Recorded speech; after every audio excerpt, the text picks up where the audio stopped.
Hi, welcome to the stream. So one thing I've noticed is I've been putting my stream on my iPhone to do not disturb, and okay. So apparently that's causing it to for the stream not to work. I that kind of sucks. I wish I had my MacBook, to be honest. All right. So today I'm going to be reading more of Betty and Veronica Jumbo Comics issue 262. Betty and Veronica in Dine and Dash. Guess what, you lucky people? You are all invited to the exclusive dinner at the Lodge residence. Sounds super, Ron. I can't wait to taste Gaston's cooking again. Gaston won't be cooking. He won't? This dinner marks the debut of the new chef at the Lodge residence. Who? This gourmet treat will be cooked by yours truly.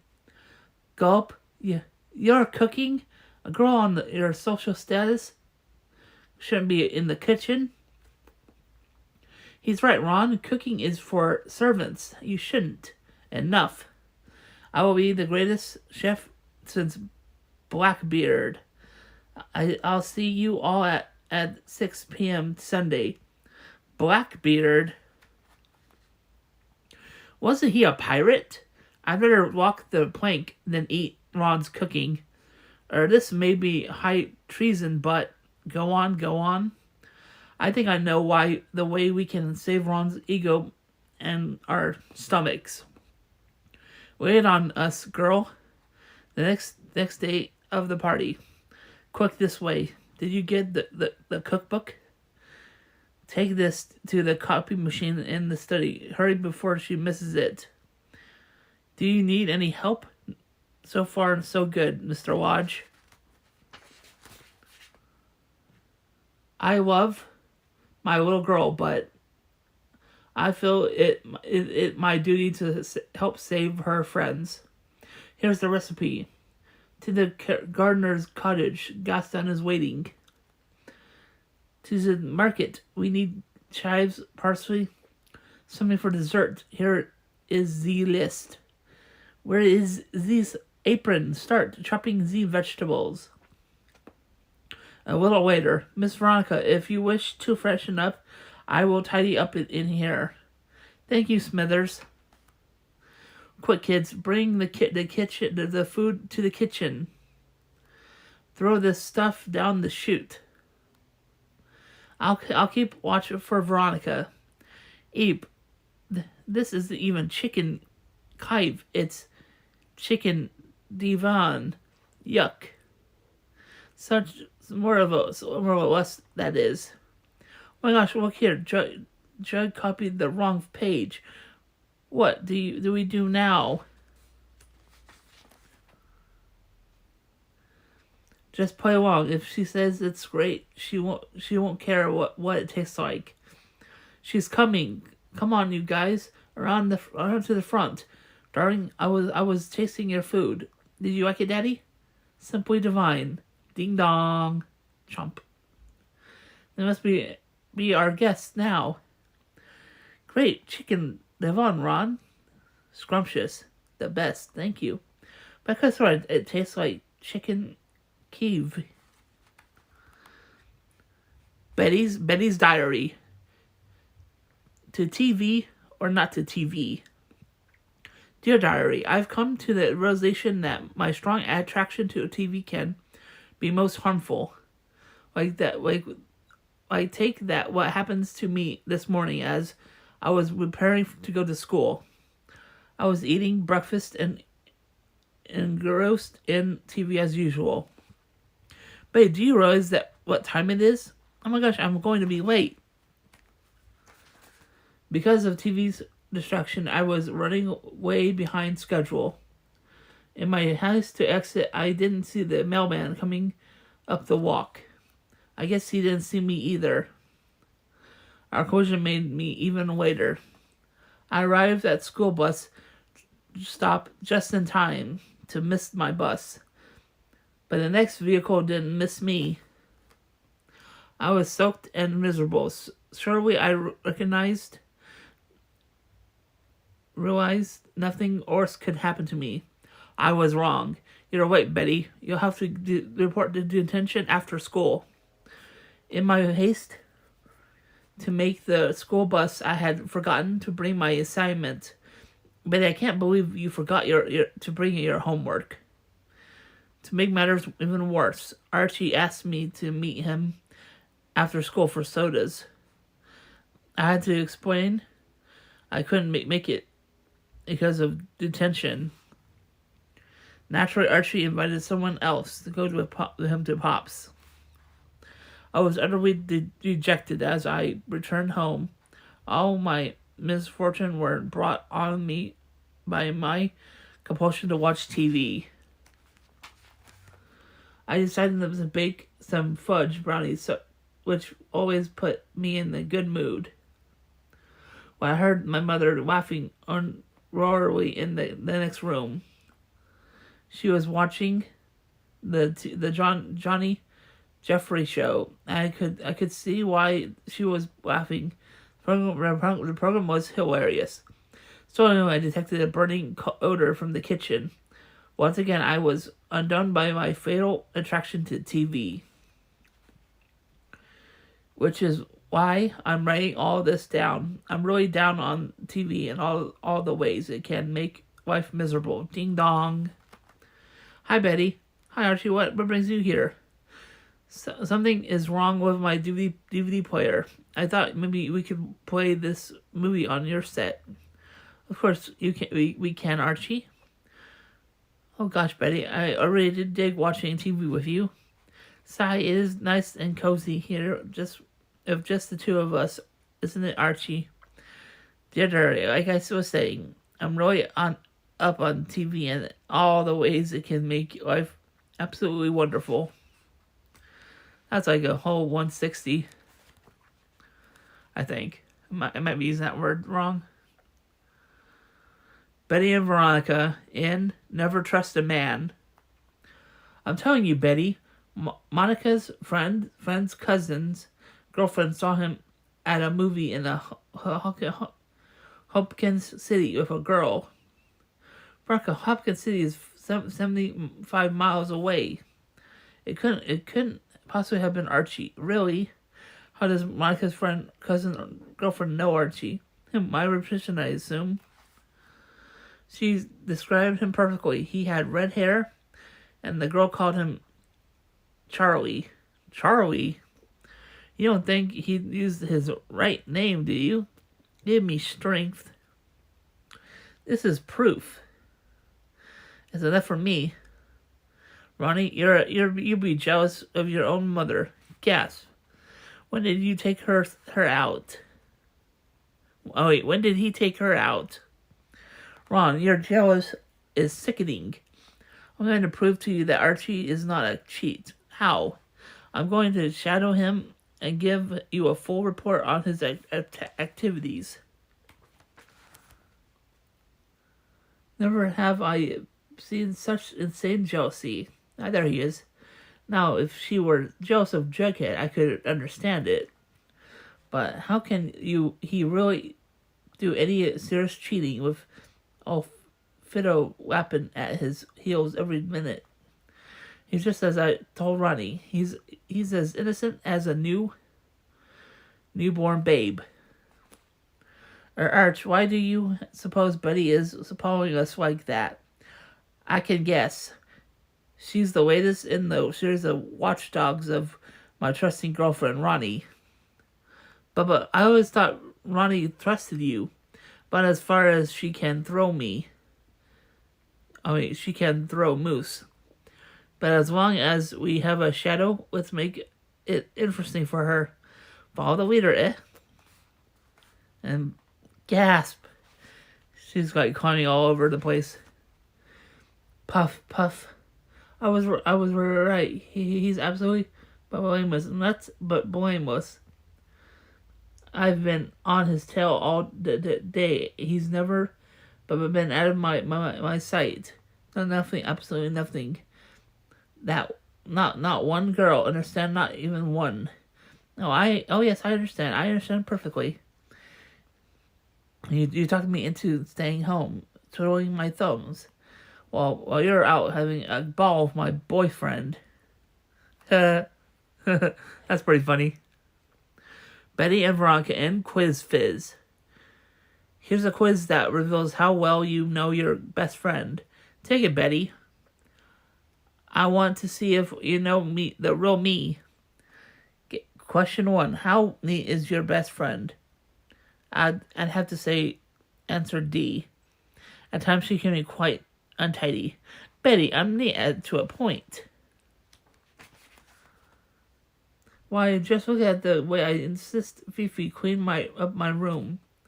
Question 2. Does your best friend give any thought to the big issues of the day? I'd say the answer is C. Rarely. Oh, Betty, you're so off base. It isn't funny. I do, too, think of the big issues of the day. I think about parties, dances, dates, clothes. Question 3. How does your friend stand on the environment? The answer is B. It's not uttermost in her mind. Betty, that's a low blow. I'm concerned with the environment. I save all my dry cleaning hangers to be recycled. In fact, I'm increasing my dry cleaners so I have more hangers to donate. Question 4. Does your friend fantasize? The answer is A, sometimes. Dear girl, and another wrong answer. I never fantasize. I'm very practical, down to earth person, which is probably why I'd make a good president of the United States. Can't you just see me in the White House? Teens need more places to have fun. That's why I'm designing this disco appropriation bill. Let's go grab a bite. We can finish this quiz on the way. Question 5. What kind of food does your friend prefer? The answer is A. She always craves something fancy. Oh, thanks for joining in, chatting.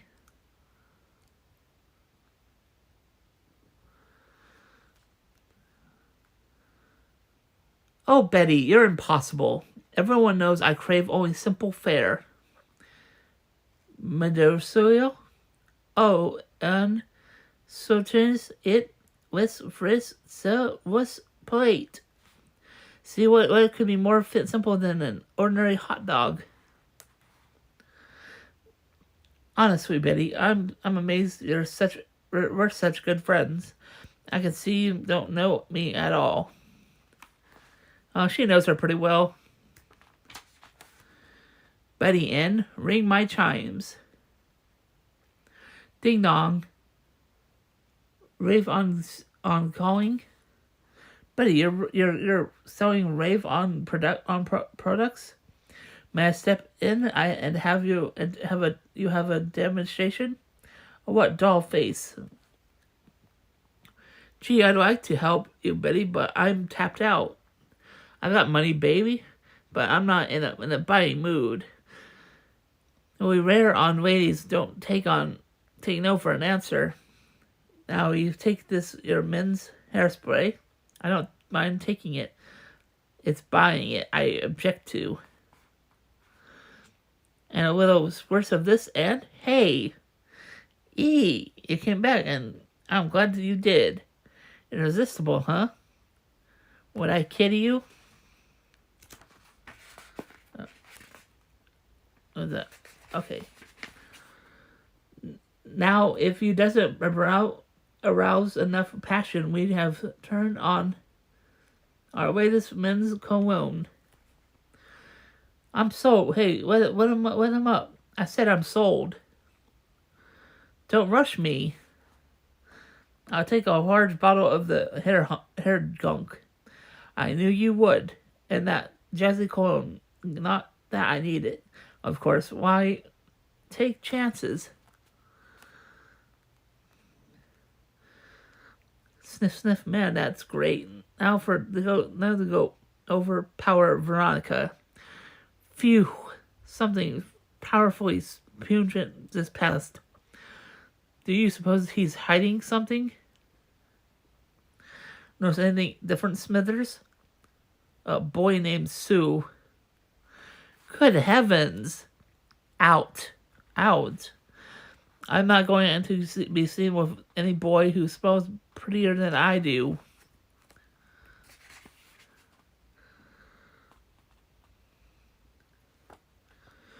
Huh, you got thrown out. You wasted your money. Leaving a clear field for you-know-who. Phew, you smell more powerful than he does. Ding dong. If I'm coming. Beat it. No sale. But this is our special soap for our male customers. Guaranteed to wash off all the other rave-on odors. Sigh, this is where the big money is. Will you take an IOU? Betty and Veronica in. Frame game. Put your arm around me, Archie, and help me support this heavy ball. You bet, Betty. Dig Betty, playing the helpless female. Well, two can play this game. Hi, Archie. Oh, hi, Ronnie. This looks interesting. Could you help me ball too? As soon as I finish helping Betty. Archie, why do the balls have these funny looking holes? Holy cow, you are a beginner. I think Ronnie needs help more than you, Betty. I'd like to help her all right out of town. Hold the ball this way and face the pins. Tins, what are pins? Look, Archie, I did what you told me. I threw a straight ball. It can't go any straighter than that. Aren't we proud of me? Or not exactly. You see, you threw a gutter ball. How lucky. And on my first try, too. Gee, I can't make up my mind who needs my help the most. I can. Oops. Yow. Oh, how clumsy of me. Ow. Say, isn't that Betty Cooper? Yeah, that's the one. Young lady, I have something to take that hurt away. You do? This trophy we're bowling a zoo game last week. Oh.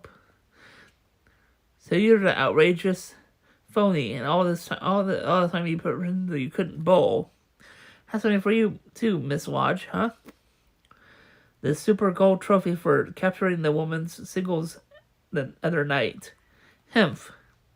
I see it now.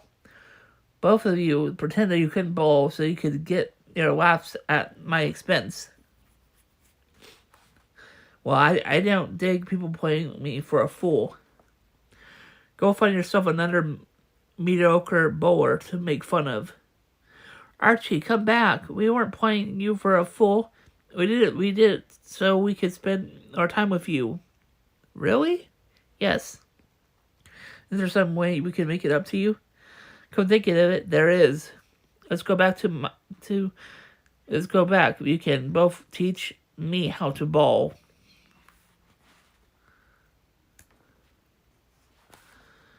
Betty in the Gray Minutes. Gosh, life must have been idyllic in the great-great-grandmother's time. It was a luxurious sigh, nothing like today's frantic pace. So I'd give almost anything to go back into the 1890s. Who was it, Betty? Archie was coming over to give me a ride to the hill, his brand new seat of wheels. Before you go, I'd like you to clean the rug. No problem, Mother. Where's our vacuum cleaner? Vacuum cleaner? What are you talking about? Take this and give the rug a good beating. I'd also give some. I'd also need some fresh butter. As soon as I finish, I'll go buy some. Buy some?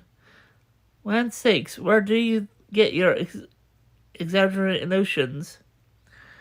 Butter costs 10 cents a pound. We'll churn it the way we usually do. Gulp, churn it. This isn't too bad a chore if I think of it as aerobic exercise without music. I'm all hot and sweaty. I'll have to take a shower before Archie arrives. Shower? Is this some more of your funny talk, child? We'll be the first to try out our new galvanization tub as soon as we pump up some water. Hurry up, I can heat it up for you. Hurry up so I can heat it up for you. I bet it's really luxurious bathing in a new tub. If you say so, Mother. Buttercup, I'm here with all 4 of my shiny new wheels. Oh, wow. 2 for you, 2 for me. Gulp. We're really loading it up, Betty. Get it? Haha. I wonder why I'm not laughing.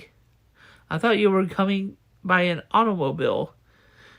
You jest. Even if I had an auto, how could I possibly afford the high price of gas? 17 cents a gallon. That's pretty cheap. Phew, that ride was exhausting. Let's go inside and slip down some warm cocoa around the stove. Must have used up all the firewood for my bath. That's okay, I'll go cut out and chop up some more for you. Phew, here, my sweet Pumina. I chopped a whole cord. That's mighty noble of you, Archie. So now this is the way I imagined the gay 1890s to be.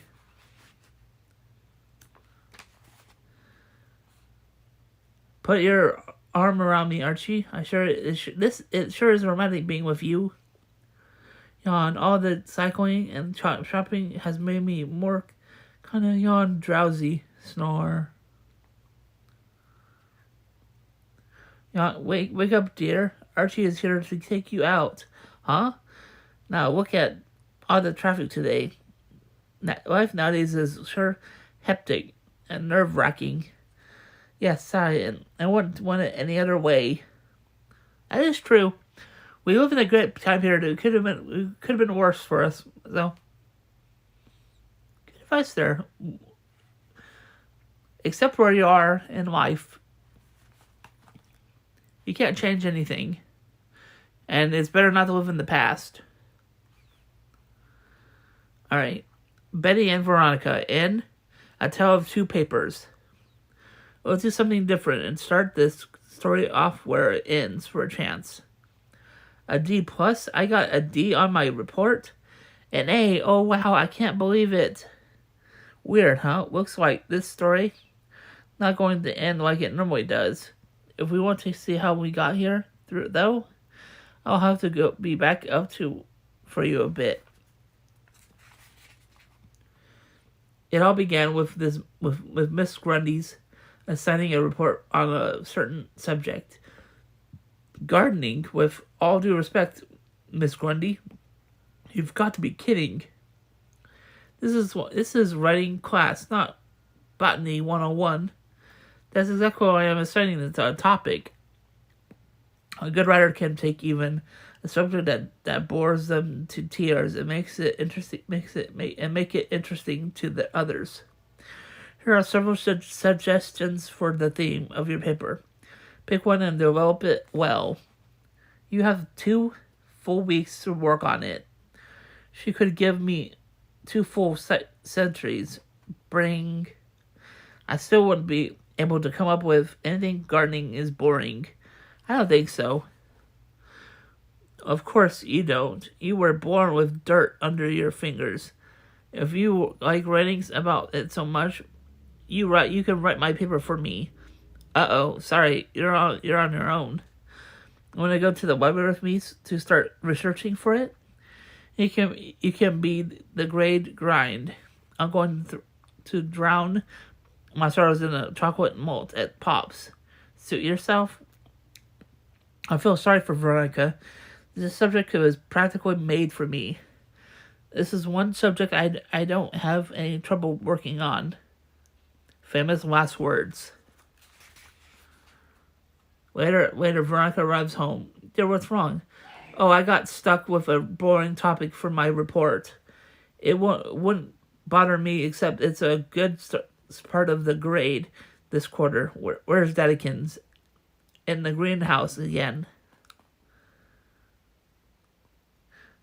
You'd think your dad's passion was gardening instead of making money.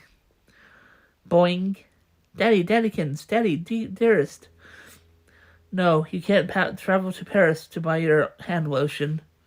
That's not what I'm here for, Daddy. Please tell me about how you love gardening so I can get an A on my paper. If that's all they want, dearest, then get out your pen and paper. Phew, saved me $5,000. Thank you. And while Veronica soaked up her article, Betty, well, see for yourself. Want to go for a pizza tonight, Bets? I thought you and Ron were getting together. She's busy on some project with her dad, and you don't have homework, do you? No, nothing that's really hard. So for the next 2 weeks, Betty played while Ron actually worked. Although what Ron warned was that she still didn't like gardening. But at least now I can write a decent report about it. Tappity tap. The night before the report was due, it was Betty remembered hers. Why didn't I get all this 2 weeks ago? Where's all the library books? Where's the Mom's Gardening magazine?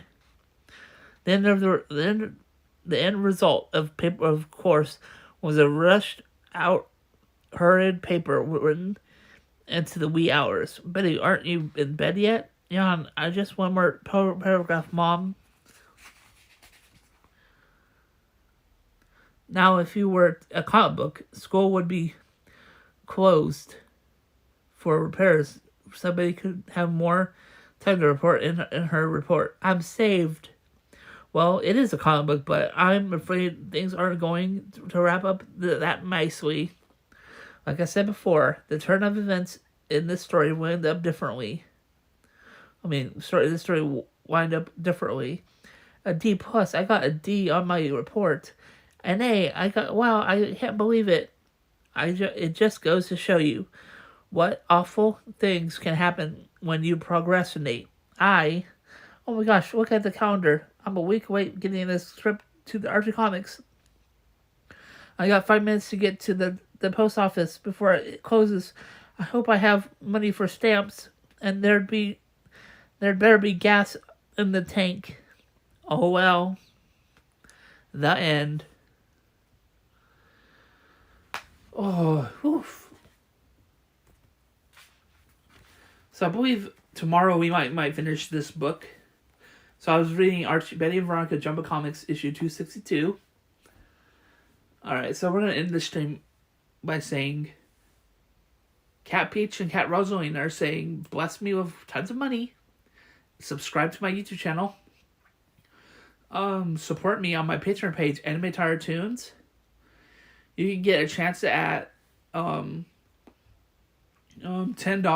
Amazon gift card. If I get 500 supporters by November 30th, 2023, I'll be giving away a $10 Amazon gift card to one lucky supporter. You can also buy my merch on my online store. I got shirts, mugs, hoodies, phone cases, and so much more. I also have a gifting site where you can buy me gifts and have them sent to me. And I also have let's see what else. I have PayPal donations. You can send as much or as little as you'd like. If you're watching on YouTube, the links will be in the description. Some links are available on Twitch. Okay. Now another thing I have is I have 3 Survey apps. depending on if you earn like $1, I earn about 10 to 25 cents per dollar earned. So that money is really going to help out the channel. Anyway, I really thanks for watching this. This will be uploaded to YouTube like the next day. So so if you're watching on YouTube, this was streamed the day before on Twitch. Anyway, bye. See you all next time. Bye.